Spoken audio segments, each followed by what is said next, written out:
इस वक्त मेरे साथ मौजूद हैं चंद्रशेखर, जो कि सांसद हैं, लेकिन आज जो मुद्दा उठा रहे हैं वो अयोध्या की बेटी को न्याय दो। चंद्रशेखर, जिस तरीके से ये घटना हुई है, एक और जो है विभत्स घटना।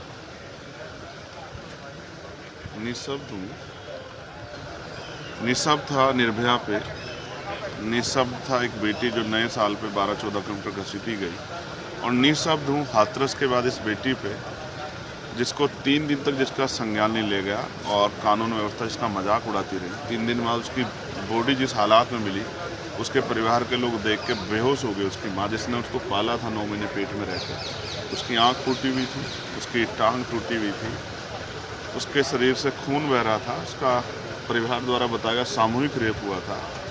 वो जिस अवस्था में थी उसको देख के शायद मैं तो ये सोचता हूँ वो बेटी नहीं, वो उत्तर प्रदेश की कानून व्यवस्था थी जो इतने बुरे दौर हाल में थी कि उसको देख के जानवरों को शर्म आ जाए, लेकिन सरकार को शर्म नहीं आई। कितनी चुप्पी है, और मुख्यमंत्री कितनी जिम्मेदारी से एक दूसरी पार्टी पे ये कह रहे हैं कि उसके वो निकलेंगे कार्यकर्ता या उससे जुड़े हुए, लेकिन वो ये नहीं बता पा रहे कि आपका कितना बड़ा फेलियर है कि आपकी सरकार में एक बेटी जिसके साथ अन्याय हुआ है, उसके परिवार के आंसू सूखे नहीं है और आपको कोई फर्क नहीं पड़ता। मैं जवाब मांगना चाहता हूँ प्रधानमंत्री जी से।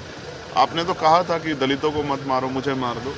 आज उस बेटी के साथ जो अन्याय हुआ उसका जवाब दो प्रधानमंत्री जी कि आपकी सरकार में क्या बेटियों की अस्मिता सुरक्षित है?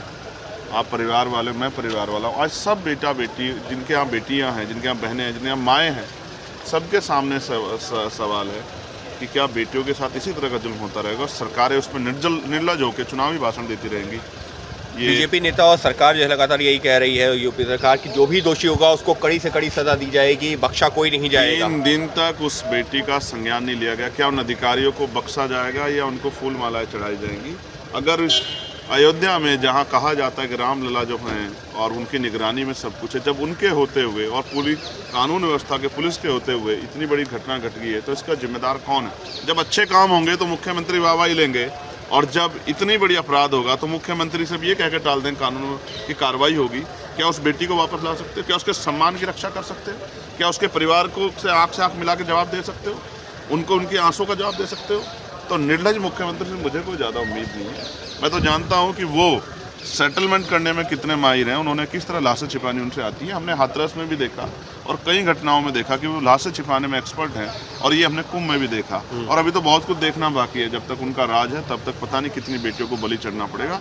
उनका जवाब आज पार्लियामेंट में मांगूंगा, इसलिए यहाँ हूँ। मैंने एडजमेंट मोशन दिया है कि सरकार पर चर्चा करें। पहले चर्चा होती थी, पहले दलितों की स्थिति पर चर्चा होती थी, 2-2, 3-3 साल बाद कमजोर वर्गों पे चर्चा होती थी। अब तो नहीं होती पिछले 10 साल से।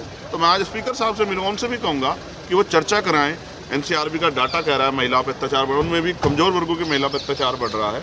2 बच्चों को मार दिया गया गोरखपुर में, एक बच्चे को मुजफ्फरनगर में पीट के मार दिया गया, एक बच्चे को जो है 6 साल के बच्चे को बोरे में भर के मार दिया गया। कोई पूछने वाला नहीं उत्तर प्रदेश में। यानी साफ तौर पर चंद्रशेखर जो इस मुद्दे को लेकर के संसद में भी जो है जो कार्यस्थगन प्रस्ताव की भी बात कर रहे हैं, इस मुद्दे पर चर्चा की भी मांग कर रहे हैं, और उनका साफ तौर पर ये कहना है कि जो भी दोषी है उसको कड़ी से कड़ी सजा मिलनी चाहिए, सिर्फ बयान नहीं दिए जाने चाहिए। Ankit Gupta, ABP news, Delhi.